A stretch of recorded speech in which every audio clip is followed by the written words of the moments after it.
Hello everyone, welcome to Achievers Hive, and today the topic we will be discussing about is Atkinson and Shiffrin's model of memory. From the point of view of the exam, this topic is very important, and also when we talk about the models of memory, this is also a very important topic. So today, let's try to understand the concept behind this topic, and also I'll try to make you explain with the help of a diagram in the easiest and the best possible way. So let's begin. Atkinson and Shiffrin's stage model of memory storage. We all know that there is so much data stored in our brain. We can remember a lot of things, and whenever required, we use that data also. This is what happens with everyone, right? But have you ever thought, how does this data or the information in our brain remain stored, and that too for a very long period of time? Now, let me tell you, how does it work? How does it happen? In order for a memory to go into storage, it has to pass through three distinct stages. First is sensory memory, second is short-term memory, or to what we call working memory also, and third is long-term memory. These stages were first proposed by Richard Atkinson and Richard Shiffrin in 1968.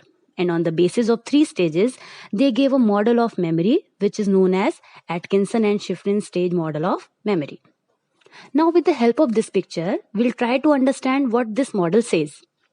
Whatever information we receive from the environment is received by the sensory memory.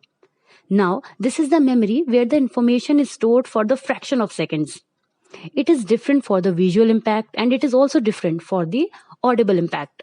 This occurs in as little as half second for the visual stimuli and about 4 or 5 seconds for auditory stimuli. Now, what is the work of sensory memory? The work of sensory memory is actually to find out if the information is important or not. The information can be anything. It can be words, it can be any visual, it can be touch, it can be anything, right? Now, this information, if it is not important, it is forgotten, and that's what happens also. And if it is found out that it is important, then it moves on to the short-term memory.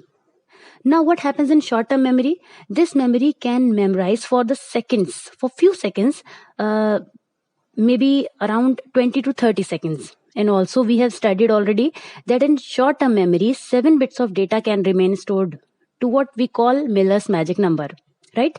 Well, this is a separate topic which we have already studied, so you can check description box for the video of Miller's magic number. Now, if the information in the short-term memory is kept for a longer time, we need a process which is called rehearsal. We need to rehearse the memory. We need to rehearse this information again and again. For example, you receive an OTP in your phone. Let's say it is of 6 digits. So what happens? You try to keep it in your mind, and once you use this OTP, you forget it after that. Right?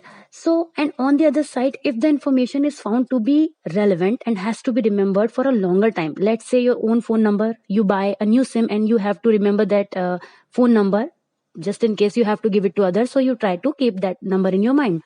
Also, your friends give you a number, so you have to keep it in your mind, the number. So what happens? That information becomes important for you. You try to rehearse it again and again.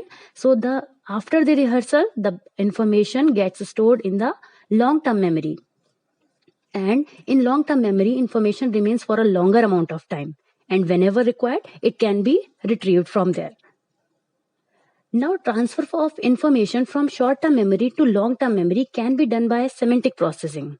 Now, let's understand what this semantic means. It means to understand the meaning, to understand the importance of the data. If you understand the meaning of the data or the importance, it will remain in your mind, and then it will remain in the long-term memory. Otherwise, it will be forgotten, or it will be coming back to the short-term memory, right? And from there also, if it will be rehearsed again and again, then it will go back to the long-term memory. Otherwise, if it is not rehearsed, then it will be forgotten. This is what happens.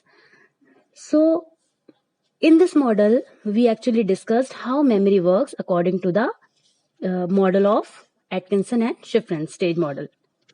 So this was all about the model. I hope you have understood it well. If you like this video, then like it and subscribe to our channel for more such stuff. Thank you.